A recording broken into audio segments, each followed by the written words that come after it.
Hello, what's up mga ka-family? May lakad nga pala kami ng bayaw ko dyan, kaya maaga dapat tayo gumising. May balak pala kami puntahan dyan ng bayaw ko, ewan ko kung saan, basta isasama niya raw ako. Malaong pam lang ang gagawin namin, kaya kailangan na natin maligo na mabilisan, kahit 3 buhos lang okay na yan. Kasi nga alam ko naman talaga mabilis yun gumalaw, kaya dapat mabilis din tayo gumalaw. Kaya dapat sa mga pupuntahan natin, hindi natin makakalimutan ng mga shades natin. Salamat nga pala Proni Mulaan, bebeng! Kitang kita mo naman talaga napakalakas ang dating ng hayop na yun, oh. Tignan mo. Siyempre kahit maakas ka dyan negro, kailangan mo pa rin magdasal kasi nga kailangan natin yan, gawa nga ng malayo yung pupuntahan natin. At dali-dali na nga tayo pumunta dyan sa labas kasi nga nakaabang na yung bayaw ko dyan. Sa sobrang excited ko nga dyan dahil first time natin mag-ride na kasama ang bayaw ko, hindi na ako nag-almusal dyan kaya nagdala na yung bayaw ko ng pandesal. Kasi nga first time natin kaya hindi pa natin alam kung ano yung mga gagawin. Sa susunod ready na to. Kitang-kita mo naman talaga sa ngiti niya pero tubig lang ang laman ng bag namin. At eto na nga, umpisa na nga ang ating paglalakbay. Di namin alam kung saan kami patungo pero kung saan man abutin, sana safe kami. Napakaswerte nga natin dyan dahil naisasama tayo sa mga ganyan. Dahil ang katulad nating tao lang sa mundo ay trabaho at bahay lang at CR lang ang pinupuntahan. Kaya lagi ako nagpapasalamat sa Panginoon dahil may mga bayaw ako, may mga kaibigan ako na nagyayaya sa amin. Shoutout sa inyong lahat, alam niyo naman kung sino kayo. At dahil nga sa kadaldalan natin naubusan tayo ng gas, natutuyo rin pala yun, ano? At dali-dali na rin pala napuno ang aming tangke. At hindi nga natin namalayan, nandito na pala tayo sa 13 Martires Cavite. Shoutout nga pala sa ninong ko, Aba Mario. At syempre tuloy pa rin ang ating biyahe. May nakita nga tayo dyan, bus, nakabukas yung likod. Shoutout sa driver niyan o konduktor, di man lang sinarado. At syempre hindi makukumpleto ang biyahe natin kung hindi tayo kakain para naman may lakas ang ating driver at may lakas ang angkas mo. Napakaangas mo naman talaga dyan negro kahit wala ka pa talagang bayad. Dahil busog ka na, tara na, bumiyahe na ulit tayo. Sobrang tirik na nga ang araw at masakit na sa balat, nangingitim na ako. Pero nakakawala talaga ng pagod kapag may makikita ka ng mga puno, napaka-refreshing. At di natin namalayan, nandito na pala tayo sa destination natin, ang Cave Yang. Napakaraming tao nga pala, akala ko may mga sabungan dito. At eto na nga, papalapit kami ng papalapit. Habang kami papalapit na papalapit, ang sarap pala sa feeling. At nandito na nga tayo, kailangan natin magpa-picture dyan ng napakaangas. I-click mo na yan.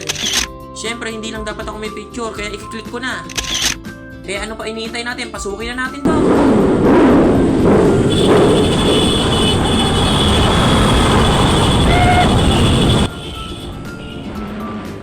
At syempre hindi matatapos to kung hindi tayo magsiswimming sa ganito kaganda. Sumablit nga lang pala kami ng bayo ko dyan, mga kalahating oras lang siguro. Tapos diretso na pala kami biyahe pabalik. Ako na nga pala yung nagdadrive dyan, napakaangas mo negro. Dahil tinuruan tayo ng bayo ko, kailangan natin diretsohin to kahit 30 minutes lang. Pero sabi niya matigas pa nga talaga ako. Sa susunod magsusumba na ako para lumambot. Syempre hindi matatapos ang araw natin kung wala tayong pasalubong sa ating tinakasan. Kaya mami, tanggapin mo to, ang aking egg pie. Pampalubag loob kasi nga tulog pa sila nung umalis kami. At eto na nga, nakauwi na nga kami. Ang bilis namin, mga 1 minute lang siguro nandito na kami sa Mandaluyong. Bayaw, salamat nga pala sa paghatid sa akin sa pagdadrive, napakaangas mo. Ito pala ang mga ninja move. Pag aalis kayo o mag-rides kayo, huwag kayo magpaalam sa asawa nyo. Pero dapat may pasalubong kayo pagbalik nyo para naman hindi sila galit. Maraming salamat nga pala sa pag-follow at pagsama sa amin sa vlog namin. Maraming salamat. Bye-bye.